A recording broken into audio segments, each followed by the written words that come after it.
What's up, my veggies? My name is VTR, and welcome back to yet again another season review. And now, starting right now, I'm going to start reviewing every season of Once Upon a Time, which is my favorite live-action series.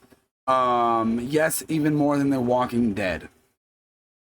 It's like the first one I really got into and everything, and I really enjoy the show. And I decided I wanted to rewatch it recently, so I decided let's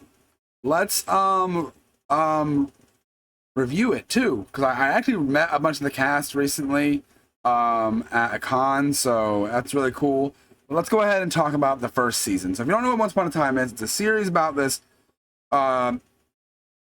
Basically, all the fairy tale characters you know and love have been cursed and trapped in our world and don't remember who they are. And there's this one girl who is destined to break the curse named Emma, and her son, who she gave up when she was born, goes and finds her, and she tells him this is the one to break the curse and everything else. She doesn't believe it at first and everything. And the show cuts back and forth between stuff from the fairy tale world and our world and everything.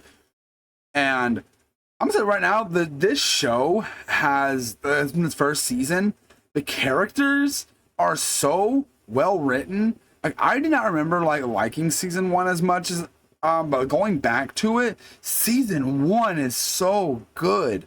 Like, it's a lot of it doesn't do in the modern day, doesn't do a lot of the fantasy stuff and everything. Like, you obviously know, because like the only person that knows about the curse and everything is the evil queen, but you slowly learn little bits and pieces here and there, and it definitely feels satisfying when it comes to the end of the story.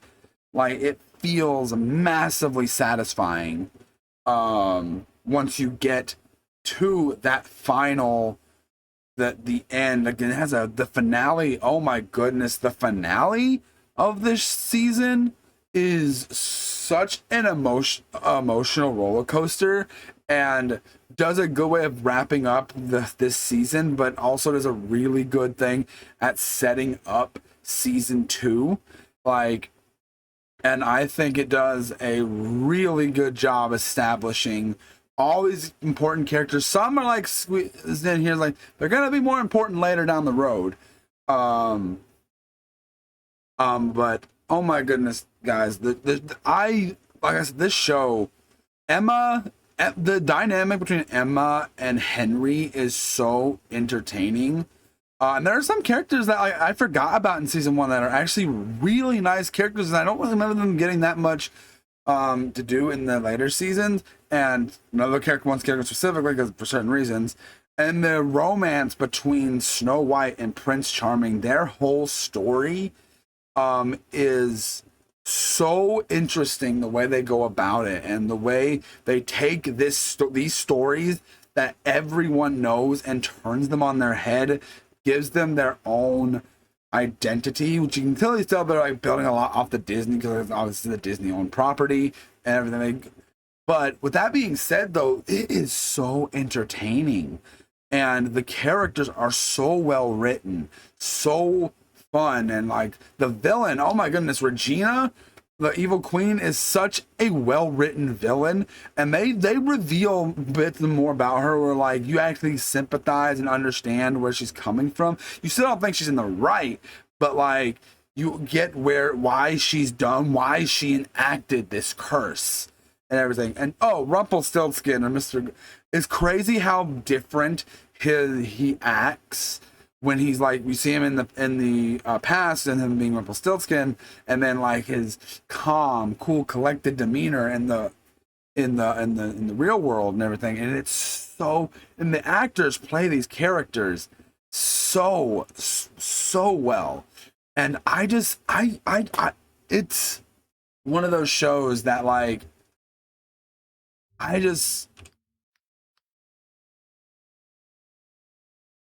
sorry, my mind's blanking real quick. I'm just pulling up the Rotten Tomatoes thing. Like, the show, literally, I don't want to give it away for anyone who hasn't seen this show. You know, also one thing, the costume design. Oh my goodness, the costume design, some of the things they wear in this first season is really nice. Even like the stuff that's like in the normal world, like Emma's like jacket has become so iconic for the series, at least in my opinion. Um, and it is so interesting to me how they really make you care about these characters and like their turmoils, and even the characters you don't care that much about, you're still interested to see what's gonna happen with them. Like, you want to see good win over evil. And I've gotten some negatives, but this is like, some of the CG they use in this can look a little iffy. I think some of it does get a little bit better by the end of the season, but I think the later seasons do it a lot better. But I don't hold that against the show that much.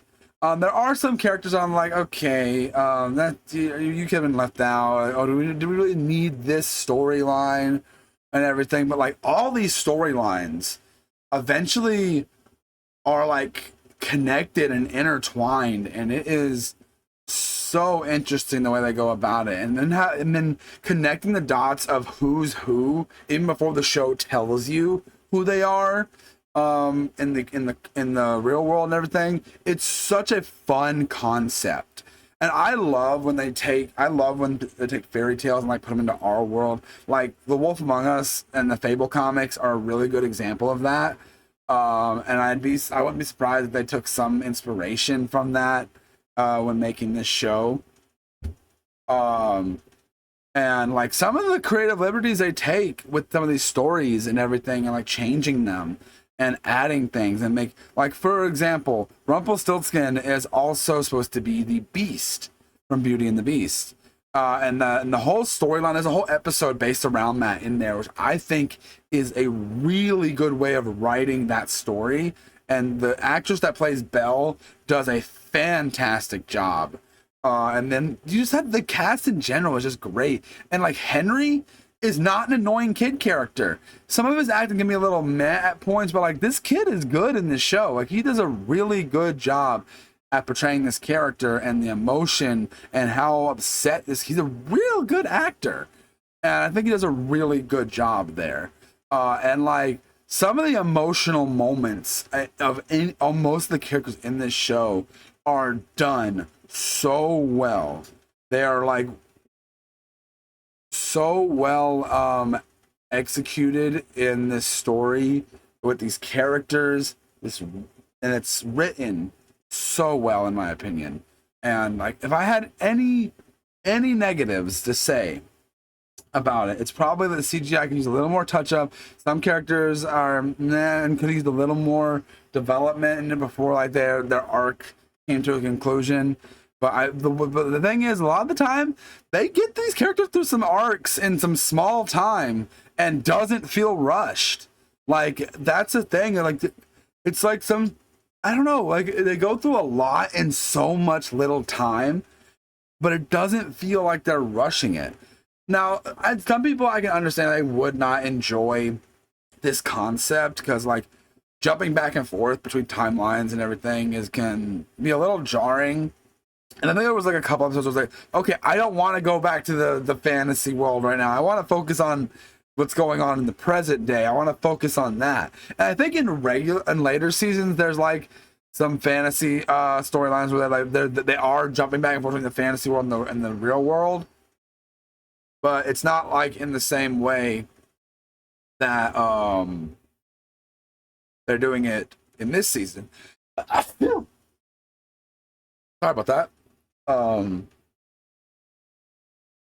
They're going back and forth and everything, and I think it's happening like in real time. They're going back and forth, so that's interesting. And the way they go about some of this stuff in later seasons is really interesting. I don't want to talk about that. I want to talk about, but season 1, I think they do a really good job with it.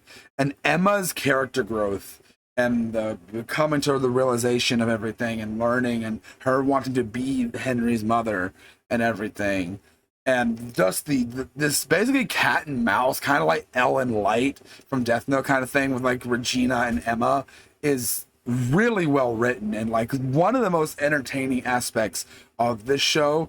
And like that's such an entertaining thing. And then like the little bits thrown in, like, oh, who does know about the curse? Who doesn't know? There's a few people that know, and there's, why does this person get to know? Why does that person remember?